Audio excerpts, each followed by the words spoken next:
la directrice générale de l'Éolien de France puisse intervenir, puisque le premier message que je voulais partager avec vous, c'était que c'est une mobilisation certes nationale aujourd'hui, et je vous salue le nombre important de présents, mais aussi c'est une mobilisation dans les régions, à Marseille, à Toulouse, à Tourcoing, à Lille, à Strasbourg et dans d'autres, vraiment pour montrer et dans les territoires ultramarins également, montrer vraiment que cette mobilisation, elle doit être très très forte sur tous les territoires, parce qu'un des sujets que nous avons, c'est la petite bataille que se mènent les pouvoirs publics et les conseils départementaux pour les revalorisations, et les travailleurs sociaux, les intervenants sociaux ne peuvent pas être des balles de ping-pong dans la partie que se jouent les pouvoirs publics.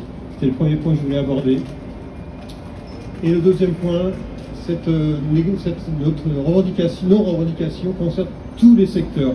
Je dis bien tous les secteurs, qu'ils soient sanitaires, médico-sociaux ou sociaux, pour une raison très simple, c'est que depuis une vingtaine d'années, on voit intervenir, se développer des plans de santé globale, inclusion à 360, et on ne peut pas découper les gens en fonction de leur pathologie. Donc tous les secteurs doivent être pris en compte. Je vous remercie. Merci Jean-Luc. Depuis 20 ans, d'importantes transformations sont à l'œuvre dans le secteur des solidarités et de la santé. Sans être exhaustive, j'en citerai quelques-unes. L'évolution des pratiques professionnelles vers plus de pluridisciplinarité, de transversalité, au service d'une meilleure prise en compte de la place des personnes accompagnées, des besoins et des dynamiques de parcours, des modalités de suivi de l'activité renforcée. Autre transformation, celle des organisations. Si je parle évaluation, certification, organisation innovante, groupement, plateforme, dispositif, évaluation du management, autant de termes que vous connaissez par cœur. Autre transformation, celle de la mise en œuvre des politiques publiques. Virage domiciliaire, ambulatoire, inclusif, réforme tarifaire, contractualisation. Si nous pouvons nous féliciter de plusieurs d'entre elles, et notamment toutes les évolutions qui concourent à une meilleure adéquation entre les besoins exprimés par les personnes et les accompagnements et les soins qui les concernent, les acteurs du prendre soin que vous êtes, les acteurs du care, sont néanmoins chargés de mettre en œuvre tous ces changements. Or, un processus de changement s'accompagne, demande du temps et des moyens. Dans le même temps, nous assistons à une succession de crises. Crise sanitaire, crise écologique, crise économique, qui sera suivie, gageons-le, par une crise sociale. Et les inégalités se creusent, et je me permets une pensée toute particulière pour notre territoire francilien, inégalitaire s'il en est.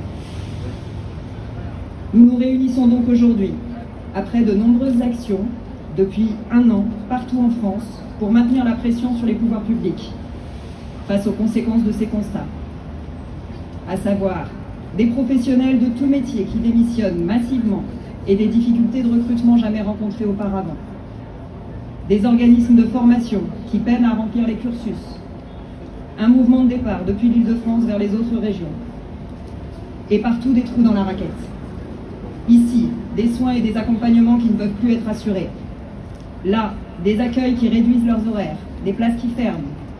Ailleurs, un temps consacré à l'écoute des personnes et de leurs proches réduit. Et là-bas, des équipes qui craquent, qui n'en peuvent plus. Or, les professionnels du secteur des solidarités et de la santé sont ceux qui s'occupent des plus vulnérables de nos sociétés. Dans ce contexte, nous, acteurs du secteur privé non lucratif, des solidarités et de la santé, ne nous étonnons pas de voir s'aggraver la crise des métiers de l'humain. Elle existe depuis de nombreuses années. Après une série de mesures partielles, sectorielles, insuffisamment financées et concertées, elle ne pouvait que s'aggraver. Pourtant, les acteurs du secteur que nous représentons ont pris leurs responsabilités et partout les bonnes pratiques se développent. Professionnalisation et innovation dans le processus de recrutement, engagement sur la qualité de vie au travail, évolution du management pour redonner du pouvoir d'agir à tous les niveaux, modernisation des conditions et du cadre de travail, accompagnement de la mobilité, investissement dans la formation et j'en passe. Car oui, les acteurs du privé non lucratif des solidarités et de la santé sont responsables. Ils sont responsables de la mise en œuvre des politiques publiques. Ils sont responsables de la qualité des soins et des accompagnements. Ils sont responsables de la santé et de la sécurité des professionnels et des personnes accueillies. Mais ils ne peuvent pas assumer seuls la responsabilité des insuffisances de financement qui leur sont attribuées. Et ils ne veulent pas assumer la responsabilité d'une dégradation des accompagnements et des soins qui en serait la conséquence.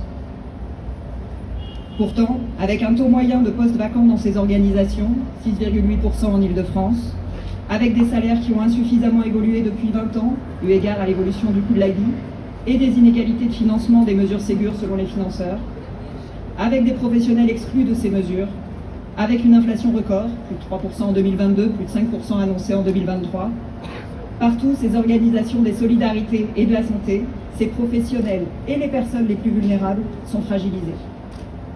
C'est pourquoi en Île-de-France, comme partout en France, malgré des avancées significatives et encore récemment des annonces importantes dans le cadre du PLFSS 2023, nous maintenons la pression.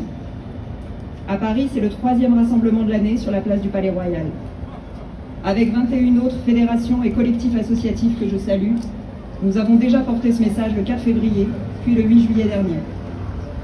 Ce sont alors près de 500 dirigeants associatifs qui se sont mobilisés pour faire entendre la voix et les revendications du secteur, rappelées par Jérôme Voiturier et nos partenaires associatifs. Aujourd'hui, nous sommes bien plus nombreux, 800 selon les manifestants, et à vos côtés, nous sommes prêts à continuer la mobilisation et à nous engager durablement. Merci d'être là.